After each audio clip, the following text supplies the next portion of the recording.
Hello दोस्तों, स्वागत है आपका हमारे YouTube channel mission lecture UK 2025 पर। तो दोस्तों, आज की क्लास बहुत ज़्यादा महत्वपूर्ण है हमारी, जिसके अंतर्गत हम बात करेंगे आज विराम चिन्ह को लेकर चर्चा करेंगे दोस्तों। तो दोस्तों, जो विराम चिन्ह होते हैं वो हर प्रकार के एक संकेत की तरह बिहेव करते हैं। जैसे शब्दावली के अंतर्गत हम शब्दों को लिख के व्यक्त कर देते हैं किसी बात को, इसी प्रकार विराम चिन्ह जो है दोस्तों, हिंदी के अंतर्गत जो विराम चिन्ह हैं ये प्रदर्शित करते हैं किसी भी चीज़ के किसी को सांकेतिक रूप में। जैसे पूर्ण विराम रिप्रेजेंट करता है कि आपका वाक्य कंप्लीट हो गया। योजक चिन्ह जो है किन्हीं दो विलोम शब्दों को रिप्रेजेंट करता है, ठीक है। जो बीच में लगता है। विस्मय बोधक जो है आपका, ये रिप्रेजेंट करता है कि कहीं ना कहीं कोई ऐसी चीज़ सडनली होने वाली चीज़ों को, ठीक है। अल्प विराम, पूर्ण विराम, तो इस टाइप की चीज़ें जो इसमें के अंतर्गत आती हैं दोस्तों, तो वो कहलाती हैं विराम चिन्ह। तो आज की क्लास में दोस्तों हम बात करने वाले हैं विराम चिन्ह को लेकर। तो बहुत ज़्यादा महत्वपूर्ण क्लास है दोस्तों, इसलिए जो है आप स्किप ना कीजिएगा, थोड़ा सा ध्यानपूर्वक देखिएगा, क्योंकि इस क्लास में केवल सुन के काम नहीं चलेगा, आपको इसमें देखना भी पड़ेगा। क्योंकि कोई भी संकेत है, जब आप उसको देखोगे तब आपको पता चलेगा कि इस प्रकार के संकेत को क्या कहा जाता है, ठीक है दोस्तों। तो क्लास में ज़्यादा देरी ना करते हुए दोस्तों, आपसे रिक्वेस्ट है कि अगर आप चैनल पर नए हैं तो प्लीज़ चैनल को सब्सक्राइब कर लीजिएगा, और साथ ही बेल आइकन दबाकर ऑल नोटिफिकेशन ऑन कर लीजिएगा दोस्तों, जिससे इसी प्रकार के क्लास की इंपॉर्टेंट क्लास की आपको नोटिफिकेशन मिलती रहेगी, और आप एग्जाम में किसी भी स्थिति में इस सब्जेक्ट में जो है आप पीछे नहीं हो पाएंगे, ठीक है दोस्तों। तो इसलिए जो है कंटिन्यू क्लास पे बने रहिएगा। तो दोस्तों, बढ़ते हैं हम आज के टॉपिक के अंतर्गत। तो हम बढ़ेंगे सबसे पहले विराम चिन्ह और उनके नाम, नाम और विराम चिन्ह यहाँ पर हम कहेंगे। तो दोस्तों देखते हैं, सबसे पहले शुरुआत करते हैं पूर्ण विराम चिन्ह से दोस्तों, ठीक है। पूर्ण विराम से शुरुआत करते हैं। तो पूर्ण विराम आप देख रहे हैं दोस्तों, एक सीधी डंडी इसमें होती है। अगर किसी वाक्य के अंत में इस प्रकार से लगा हो तो ये पूर्ण विराम चिन्ह है, और ये जो है प्रदर्शित करता है कि वाक्य वहाँ पर कंप्लीट हो रहा है, ठीक है दोस्तों। दूसरा आता है हमारा अल्प विराम चिन्ह। तो दोस्तों, अल्प विराम का चिन्ह इस प्रकार से है, जिसको हम कॉमा भी बोलते हैं। क्या बोलते हैं दोस्तों? कॉमा बोलते हैं। तो इसको अल्प विराम चिन्ह कहा जाता है। दूसरा आता है दोस्तों अर्ध विराम चिन्ह। तो जो अर्ध विराम होता है दोस्तों, उसमें क्या होता है कि हमारे पास एक तो पहले पॉइंट लगता है, और नीचे से जस्ट उसके नीचे से क्या लगता है? कॉमा, ठीक है। नीचे से क्या लगता है? कॉमा लगता है। तो ये मिल के बन जाता है दोस्तों, इसको बोलते हैं अर्ध विराम चिन्ह, ठीक है। तो पूर्ण विराम आपने देखा, उसके बाद आपने अल्प विराम देखा। अल्प विराम बिल्कुल कॉमा को अल्प विराम बोलते हैं। और अर्ध विराम चिन्ह क्या है दोस्तों, कि कॉमा के ऊपर अगर बिंदा हो या पॉइंट हो तो इट मीन्स वो क्या कहलाएगा? अर्ध विराम चिन्ह कहलाएगा। फिर बात आती है दोस्तों प्रश्नवाचक चिन्ह पे।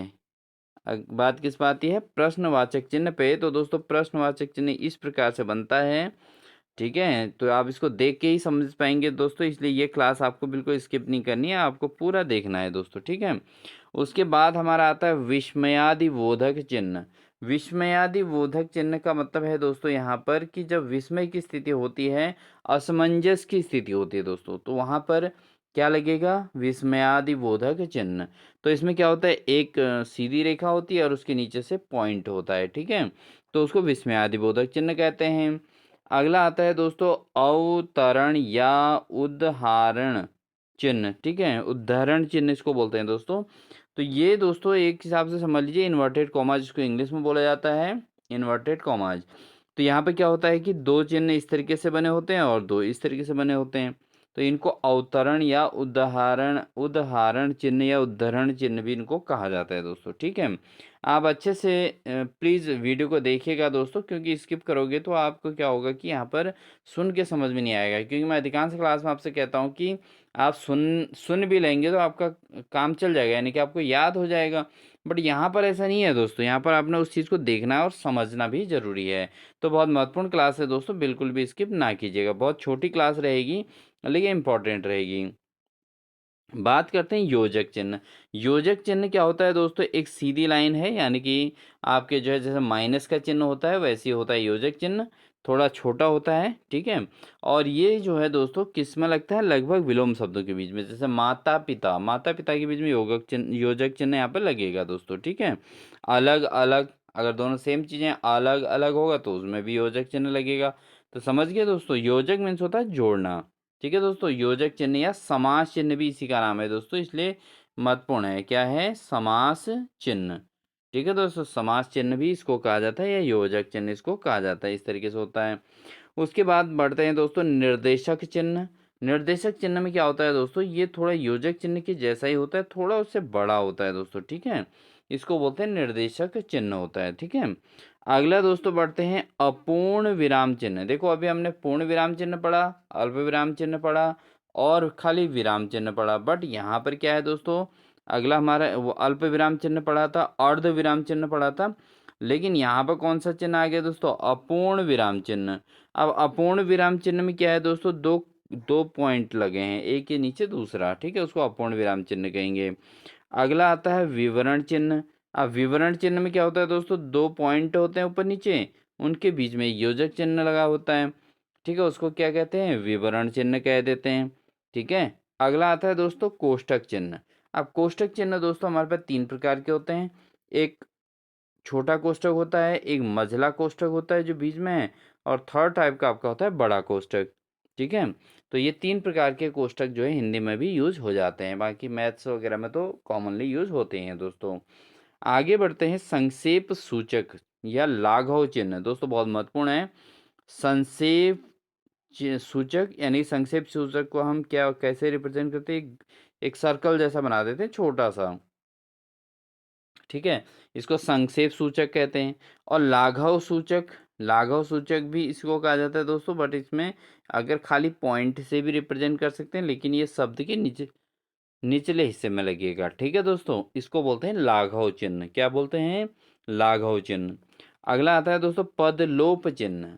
पदलोप चिन्ह आपका होता है जैसे हम किसी जो है सेंटेंस को लिखने के बाद लास्ट में डॉट डॉट डॉट लगा देते हैं, तो अगर तीन तीन डॉट लगे हो तो समझ लो उसको क्या कहेंगे दोस्तों, पदलोप चिन्ह कहेंगे दोस्तों। आप देख सकते हैं पदलोप चिन्ह आपका इस प्रकार से बना हुआ है। ठीक है, तो इसलिए इस क्लास में बिल्कुल भी दोस्तों बिल्कुल नजरें नहीं हटानी है, बिल्कुल आपने देख के समझते करना है। अगला आता है दोस्तों समानता सूचक चिन्ह। समानता सूचक का मतलब बराबर। ठीक है दोस्तों, तो बराबर के चिन्ह को क्या बोलते हैं, समानता सूचक चिन्ह बोला जाता है हिंदी में। अगला आता है दोस्तों त्रुटि पूरक चिन्ह।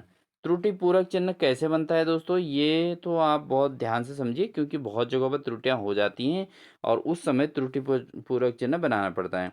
अगर हम कोई वाक्य लिख रहे हैं दोस्तों, उस वाक्य में अगर कोई शब्द छूट जाता है तो हम इस तरीके से ये चिन्ह बनाते हैं ऊपर को, और ऊपर से लिख देते हैं जो चीज़ छूटी हुई है। ठीक है, ठीक है दोस्तों, जैसा हमने लिखा, कोई शब्द लिख दिया कि जो है संक्षेप सूचक चिन्ह, अगर हमने लिखना है, क्या लिखना है, संक्षेप सूचक चिन्ह, तो हम क्या करेंगे दोस्तों, यहाँ पर तो लिख देंगे संक्षेप। ठीक है, यहाँ पर संक्षेप लिख देंगे, और यहाँ पर सूचक अगर छूट जाता है दोस्तों तो इसको हम कहाँ लिखेंगे, ऊपर, और नीचे यहाँ पर निशान लगा देंगे इस तरीके से। ठीक है दोस्तों, ये यहाँ पर सूचक लिख देंगे और ये निशान नीचे लगा देंगे, और फिर चिन्ह जो है नीचे ऑलरेडी लिखा होगा, तो संक्षेप सूचक चिन्ह। ठीक है दोस्तों, इस तरीके से बढ़ते हैं आगे। आगे आता है दोस्तों हमारा त्रुटिपूरक चिन्ह, तो ये त्रुटिपूरक चिन्ह इसी को बोलते हैं। अगला आता है आपका दीर्घ उच्चारण चिन्ह। तो दीर्घ उच्चारण में एस बनता है दोस्तों, दीर्घ उच्चारण चिन्ह क्या होता है, एस। ठीक है दोस्तों, दीर्घ उच्चारण चिन्ह क्या होगा, एस होगा। ठीक है, किसी शब्द को अगर बहुत लंबा पढ़ना है, बहुत मतलब उसका उच्चारण करते वक्त तो ध्यान देना है, तो यहाँ पर दीर्घ उच्चारण चिन्ह लगेगा। पुनरुक्ति सूचक चिन्ह क्या होता है दोस्तों, इन्वर्टेड कॉमा की तरह होता है, ऊपर लगता है। पुनरुक्ति सूचक चिन्ह इसको बोलते हैं दोस्तों। रेखांकन चिन्ह क्या होता है, रेखांकन चिन्ह जो है किसी शब्द के नीचे लगता है। ठीक है, उसको रेखांकन चिन्ह कहते हैं दोस्तों। ठीक है दोस्तों, तो ये हमारे चिन्हों का विवरण है जो बहुत महत्वपूर्ण है, केवल महत्वपूर्ण चीज़ों को ही हम यहाँ पे एग्जाम में के हिसाब से लेके आए हैं, और बाकी हम बात करते हैं दोस्तों अब इसके क्वेश्चन आंसर्स पे।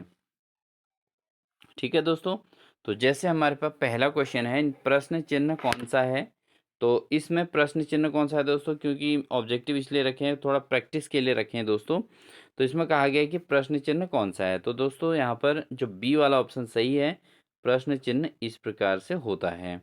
ठीक है दोस्तों, ये प्रश्न चिन्ह वाला क्वेश्चन हो गया। बढ़ते हैं दूसरे क्वेश्चन में दोस्तों। ये कहता है निम्नलिखित में से निर्देशक चिन्ह कौन सा है, तो आप देख सकते हैं इसमें निर्देशक चिन्ह कौन सा है, इसका निर्देशक चिन्ह कौन सा है दोस्तों? डी ऑप्शन सही है। तो निर्देशक चिन्ह हमेशा ऐसे बनता है दोस्तों, ठीक है। इसको क्या बोलते हैं? निर्देशक चिन्ह बोलते हैं, ठीक है दोस्तों। बढ़ते हैं अगले क्वेश्चन में दोस्तों। अगला क्वेश्चन कहता है दोस्तों, अल्प विराम चिन्ह कौन सा है? तो इसमें से अल्प विराम चिन्ह कौन सा है दोस्तों? आप देख सकते हैं आपके पास ऑप्शन कौन कौन से चिन्ह हैं। तो यहाँ पर चिन्हों को आप बिल्कुल देखिएगा, क्योंकि ऑप्शन आपको पता चलेंगे तभी होगा, बोल के तो इसमें कुछ हो नहीं सकता दोस्तों। तो यहाँ पर अल्प विराम चिन्ह कौन सा है दोस्तों? ये है, इसको अल्प विराम चिन्ह कह देंगे। ये तो रॉन्ग है दोस्तों, ये वाला ऑप्शन हमारा सही होगा। कौन सा वाला? इस तरीके से कॉमा का निशान जो होता है ना दोस्तों, उसको अल्प विराम बोलते हैं, ठीक है ना। तो अल्प विराम चिन्ह हमारा बी ऑप्शन सही हो गया दोस्तों। बढ़ते हैं अगले प्रश्न में दोस्तों, इसको ध्यान से समझें क्योंकि क्रिटिकल क्वेश्चन है दोस्तों। क्योंकि चिन्हों की पहचान बिल्कुल मैथ के जैसी ही होती है हिंदी में, ठीक है। निम्नलिखित चिन्हों में से पूर्ण विराम को पहचानिए कह रहा है। अब पूर्ण विराम कौन सा होगा दोस्तों? यानी कि वाक्य की समाप्ति पर जो लगता है उसको पूर्ण विराम कहते हैं दोस्तों। तो पूर्ण विराम चिन्ह कौन सा है इसमें? पहला वाला ऑप्शन सही है। पूर्ण विराम चिन्ह कौन सा है दोस्तों? पहला वाला, ये पूर्ण विराम। किसी जगह पहचानी है तो यहाँ पर पूर्ण विराम लगा सकते हैं, ठीक है दोस्तों। तो यहाँ पर पूर्ण विराम चिन्ह आ जाएगा ऐसे करके। बढ़ते हैं दोस्तों अगले प्रश्न में। अगला प्रश्न है, जहां वाक्य की गति अंतिम रूप से ले विचार के तार टूट जाएं वहां किस चिन्ह का प्रयोग किया जाता है? यानी कि जहां वाक्य की गति जो है अंतिम रूप ले लेती है और वहां से विचार के तार टूट जाते हैं, मतलब कोई अन्य विचार आना शुरू हो जाता है, तो वहां पे कौन सा चिन्ह प्रयोग किया जाता है? तो दोस्तों अगर जहां पर सेंटेंस कंप्लीट हो रहा है, इंग्लिश के अकॉर्डिंग समझे तो जहां पर वाक्य कंप्लीट हो रहा है, सेंटेंस कंप्लीट हो रहा है और वहां से नया सेंटेंस जुड़ रहा है, तो वहां पे हम क्या लगाएंगे? पूर्ण विराम लगाएंगे। और पूर्ण विराम का चिन्ह कौन सा है दोस्तों? वो पूर्ण विराम का चिन्ह ये है, ठीक है ना। तो यहाँ पर पूर्ण विराम लग जाएगा। अगला आता है दोस्तों, ये कौन सा चिन्ह है? देखिए आप बिल्कुल ध्यानपूर्वक, स्किप नहीं कर सकते हैं दोस्तों इस क्लास में कुछ भी ना। इसको आप बिल्कुल ध्यान से समझिए दोस्तों। ये इक्वल टू के जैसा निशान है दोस्तों, बराबर के जैसा। इस विराम चिन्ह को कहाँ पर प्रयुक्त किया जाता है? तो ये विराम चिन्ह दोस्तों कहाँ प्रयुक्त किया जाएगा? ये किया जाएगा तुल्यता सूचक। तुल्यता मतलब बराबरी को रिप्रेजेंट, यानी तुल्यता तुलना करने में, ठीक है ना। तो बराबर कब होगा? जब तुल्यता होगी ना। इक्वलिटी जब हम देखेंगे ही नहीं तो हमको पता कैसे चलेगा कि इक्वल है नहीं है? तो इसके लिए कौन सा चिन्ह यूज होगा दोस्तों? तुल्यता सूचक, ठीक है। दोनों में तुलना करेंगे तभी तो पता चलेगा बराबर है नहीं है। तो इसको तुल्यता सूचक चिन्ह भी कहा जाता है, विराम चिन्ह को, ठीक है, इस विराम चिन्ह को। बढ़ते हैं दोस्तों अगले प्रश्न में। अगला प्रश्न कहता है कि आनंद घर आया, थोड़ी देर रुका और चला गया, इस वाक्य में उचित विराम क्या हो सकता है? तो भाई दोस्तों, जब आनंद घर आया और चला गया, इस वाक्य में उचित विराम क्या होगा? इसमें जो है क्या लगेगा? इसमें अल्प विराम लगेगा, ठीक है ना। क्योंकि पूरा विराम नहीं है ना दोस्तों यहाँ पे, ठीक है। तो कौन सा चिन्ह लगेगा? कॉमा वाला लगेगा दोस्तों। कौन सा लगेगा? खाली नीचे से कॉमा, ठीक है। तो ये ए ऑप्शन इसका सही हो जाएगा दोस्तों, आप ध्यान से देख लीजिएगा, ठीक है दोस्तों। बढ़ते हैं अगले प्रश्न में। अगला प्रश्न है दोस्तों अगर वीडियो अच्छी लग रही हो प्लीज़ लाइक ज़रूर कर दीजिएगा, ठीक है दोस्तों। अपने कमेंट्स भी ज़रूर दीजिएगा और आपको किस प्रकार की क्लासेस की आप चाह रहे हैं तो उसको आप कमेंट सेक्शन में ज़रूर दे सकते हैं। अगला है संयोजक चिन्ह। ये चिन्ह बनाया गया है दोस्तों, संयोजक चिन्ह को किस अन्य नाम से जाना जाता है? तो संयोजक चिन्ह को और कौन सा नाम नाम हो सकता है दोस्तों? संयोजक चिन्ह इसको ना, तो ये जो डैश की लाइन है दोनों के बीच में जोड़ने वाला, तो इसको अन्य किस नाम से जोड़ना है? तो इसको कहा जाता है दोस्तों सामाजिक सामासिक चिन्ह। क्या कहा जाएगा? सामासिक चिन्ह इसको कहा जाता है। तो इसका सामासिक चिन्ह भी हम इसको कह सकते हैं दोस्तों, ठीक है। बढ़ते हैं अगले प्रश्न में दोस्तों। अगला प्रश्न है दोस्तों, विवरण चिन्ह को पहचानिए। तो इसमें से विवरण चिन्ह कौन सा है ये हमने पहचानना है। तो अगर हम किसी भी वाक्य का विवरण देना चाह रहे हैं, किसी भी टॉपिक पर विवरण देना चाह रहे हैं, तो कौन सा चिन्ह लगेगा दोस्तों? विवरण चिन्ह का यूज होगा। तो विवरण चिन्ह में पहले तो दो पॉइंट होते हैं दोस्तों, ऊपर नीचे, फिर बीच में एक लाइन होती है, ठीक है। बीच में कौन सा चिन्ह होता है? योजक चिन्ह होता है। तो ये आपका विवरण चिन्ह बन गया दोस्तों, ठीक है। बढ़ते हैं अगले प्रश्न में। अगला प्रश्न है दोस्तों, तुल्यता सूचक चिन्ह को पहचानिए। तो तुल्यता मतलब तुलना करने वाला, और तुलना कब होगी? जब इक्वलिटी होगी कहीं ना कहीं। तो ये कौन सा ऑप्शन सही हो जाएगा दोस्तों? बराबर वाला निशान यानी कि डी वाला ऑप्शन सही हो जाएगा। तो ये तुल्यता सूचक चिन्ह है दोस्तों। ठीक है दोस्तों, आपकी ये जो है पूरे चिन्हों से संबंधित जो क्लास है वो एक ही क्लास में कंप्लीट हो जाएगी दोस्तों, इसलिए जो है आप ध्यान से इसको देखिए। ठीक है, और बिना समझे इसको समझ में नहीं आएगा दोस्तों, इसलिए आप क्लास को इसको वॉच जरूर करिएगा। अगला है, किस वाक्य में उपयुक्त विराम चिन्ह का प्रयोग नहीं हुआ है। तो देखिए यहाँ पर समझते हैं, तुम कहाँ रहते हो। तो यहाँ पर तो प्रश्न पूछा है दोस्तों, तुम कहाँ रहते हो, तो बिल्कुल प्रश्नवाचक चिन्ह लगा है, ये तो बिल्कुल सही है भाई। अगला है, रामचरितमानस की रचयिता तुलसीदास हैं। भाई तुलसीदास रामचरितमानस के रचयिता हैं, तो वाक्य वहीं पर समाप्त हो जाता है। तो यहाँ पर क्या लग गया, पूर्ण विराम लग गया। कौन सा चिन्ह लग गया, पूर्ण विराम। अगला है, रामधारी सिंह दिनकर ओज के कवि हैं। भाई रामधारी सिंह दिनकर के बारे में बता दिया कि वो जो है एक ओज कवि हैं, बस वाक्य कंप्लीट हो गया। तो यहाँ पर भी पूर्ण विराम लग गया दोस्तों। ठीक है ना। उसने कहा मैं तुम्हें नहीं जानता, उसने कहा कि मैं तुम्हें नहीं जानता, यानी कि यहाँ पर अभी वाक्य पूरा नहीं हुआ है। ठीक है ना, क्योंकि अन्य बातें भी हो सकती है ना इसमें। ठीक है, तो उसने कहा कि मैं तुम्हें नहीं जानता, तो यहाँ पर जो है ये सेंटेंस के अकॉर्डिंग ये जो है पूर्ण विराम सही नहीं है। ठीक है दोस्तों, तो ये इसका गलत आंसर हो जाएगा। अगला है दोस्तों, अगला प्रश्न है कि लिखते समय बीच में कोई शब्द वाक्यांश छूट जाता है, तो उस स्थान पर कौन सा विराम चिन्ह लगाकर उसे लिख दिया जाता है। तो अभी हमने बात की थी कि अगर हम कोई भी वाक्य को क्या करते हैं, लिख रहे होते हैं और उसमें कोई शब्द छूट जाता है दोस्तों, ठीक है ना, ये हमने बात की थी। कोई शब्द अगर छूट जाता है तो उस शब्द को फिल करने के लिए हमको कौन सा चिन्ह लगाना पड़ता है दोस्तों, उसके लिए हमको लगाना पड़ता है हंस पद। कौन सा चिन्ह लगाना पड़ता है, हंस पद लगाना पड़ता है। तो ये इसका निशान है दोस्तों, ये ऊपर को हम एक निशान बना देते हैं, तीर के निशान के जैसा ही होता है, बट इसमें तीर नहीं होता। समझ गए दोस्तों।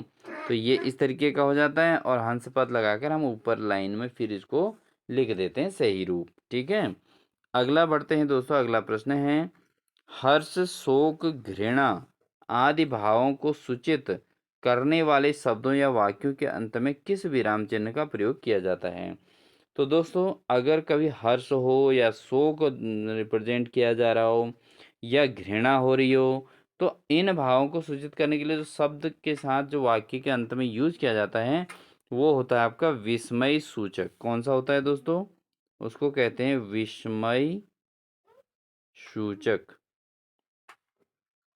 क्या होता है वो, विस्मय सूचक होता है दोस्तों। कौन सा निशान होता है, विस्मय सूचक। और विस्मय सूचक का चिन्ह कैसे होता है दोस्तों, ये है विस्मय सूचक का चिन्ह। एक डंडा होगा खड़े में और नीचे से एक पॉइंट होगा।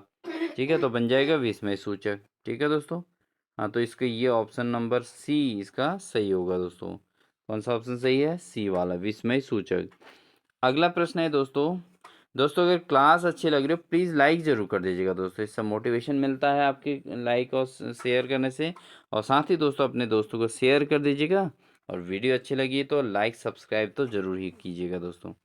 बढ़ेंगे, किस वाक्य में विराम चिन्हों का प्रयोग सही है। अब देखिए वाक्यों को पढ़ना पड़ेगा दोस्तों। ठीक है, जो दंगा कर रहे थे गिरफ्तार कर लिए गए हैं। ठीक है, तो यहाँ पर तो विराम चिन्ह का यूज बिल्कुल सही है, क्योंकि वहाँ पर वाक्य कंप्लीट हुआ, जो दंगा कर रहे थे उनको गिरफ्तार कर लिया। अगला है, रोको मत जाने दो, यानी कि रोको मत जाने दो, तो भाई इनको रोको, इनको जाने मत दो। तो यहाँ पर वाक्य कंप्लीट होता है और विराम चिन्ह बिल्कुल सही लगा है। अगला है, नहीं मैं यह नहीं कर सकता, तो यहाँ पर भी वाक्य कंप्लीट हो जाता है, क्योंकि नहीं मैं के बाद कॉमा लगाया है, यानी कि वहाँ पर अल्प विराम है, और उसके यह नहीं कर सकता यहाँ पर पूर्ण विराम आ जाता है। अगला है दोस्तों, तो इसमें अगर हम बात करते हैं दोस्तों कि इस वाक्य में विराम चिन्हों का सही प्रयोग हुआ है, वो किसमें है, तुम कहाँ गए थे, कैसे आए और क्या चाहते हो। तो यहाँ पर दोस्तों ये जो है एक चीज़ ध्यान देने वाली बात है, तुम कहाँ गए थे, तो यहाँ पर अल्प विराम लग गया, और कैसे आए और क्या चाहते हो, तो यहाँ पर प्रश्नवाचक वाक्य है, तो ये विराम चिन्ह तो सही लगा है दोस्तों। बाकी ये अन्य में देखिए, जो दंगा कर रहे थे गिरफ्तार कर लिए गए, बिल्कुल रॉन्ग विराम चिन्ह लगा है। रोको मत जाने दो, इसमें भी विराम चिन्ह गलत लगा है। सही नहीं, मैं यह नहीं कर सकता, इसमें भी विराम चिन्ह गलत लगा है दोस्तों। तो कौन सा सही है दोस्तों? तुम कहाँ गए थे, कैसे आए और क्या चाहते हो? तुम कहाँ गए थे कहने के बाद तो विराम लगना ही था दोस्तों, अल्प विराम लग गया। उसके अलावा कैसे आए और क्या चाहते हो, तो चाहते क्या हो इसका मतलब प्रश्नवाचक चिन्ह लगना है। तो इन्होंने बिल्कुल इसमें सही प्रश्नवाचक चिन्ह लगाया है दोस्तों। तो कौन सा सही होगा दोस्तों? इसका डी ऑप्शन सही होगा। ठीक है, अगला है दोस्तों, अगला क्वेश्चन है, किस वाक्य में सही विराम चिन्ह प्रयुक्त नहीं हुए हैं? तो कौन सा वाक्य ऐसा है जिसमें विराम चिन्ह सही नहीं लगा है? दिशाएं चार होती हैं, पूर्व पश्चिम उत्तर दक्षिण, बिल्कुल सही, पूर्व पश्चिम उत्तर दक्षिण कंप्लीट हुआ और इसी के साथ जो है पूर्ण विराम लग गया। अगला है, सूर्यकांत त्रिपाठी निराला की जूही की कली या जूही की कली एक प्रसिद्ध रचना है, ये बिल्कुल सही है, पूर्ण विराम लगना ही था यहाँ पे। अगला है दोस्तों, छी कैसी दुर्गंध आ रही है। अब दोस्तों यहाँ पर प्रश्नवाचक वाक्य तो नहीं है ना, कैसी दुर्गंध आ रही है प्रश्न तो पूछा नहीं है, छी कहा है खुद ही, मतलब उसको दुर्गंध को सूंघने के बाद उन्हें जो है क्या कह दिया, छी कितनी गंदी यहाँ दुर्गंध आ रही है। तो यहाँ पर प्रश्नवाचक नहीं था, किसी से पूछा नहीं कैसी दुर्गंध आ रही है, सीधे खुद ही बोल दिया, तो ये गलत है यहाँ पे। गांधी जी ने कहा सत्य ही ईश्वर है, बिल्कुल सही, गांधी जी ने ये कहा था सत्य ही ईश्वर है, और यहाँ पर वाक्य कंप्लीट हो जाता है दोस्तों। तो कौन सा ऑप्शन इसमें सही नहीं लगा है? वो नहीं लगा है दोस्तों सी ऑप्शन, और यहाँ पर प्रश्नवाचक चिन्ह नहीं लगना चाहिए था। ठीक है दोस्तों, तो ये थी दोस्तों हमारी आज की क्लास, जिसके अंतर्गत हमने बात की जो है इसमें विराम चिन्हों से संबंधित, और इसके क्वेश्चन भी लिए। अब आप देख सकते हैं किस तरीके से विराम चिन्हों को तैयार किया जा सकता है, कैसे इनको पढ़ा जा सकता है दोस्तों। ठीक है ना, आप यहाँ से इसको देख सकते हैं बहुत आसानी से, और विराम चिन्ह के क्वेश्चनों को आप बिल्कुल अच्छे से तैयार कर सकते हैं। तो दोस्तों वीडियो अच्छी लगी तो प्लीज़ लाइक ज़रूर कर दीजिएगा, साथ ही अपने दोस्तों को शेयर भी ज़रूर कीजिएगा, और अगर हमारी क्लास में नए हैं तो प्लीज़ चैनल को सब्सक्राइब कर लीजिएगा, और साथ ही ऑल नोटिफिकेशन ऑन करके अपना जो है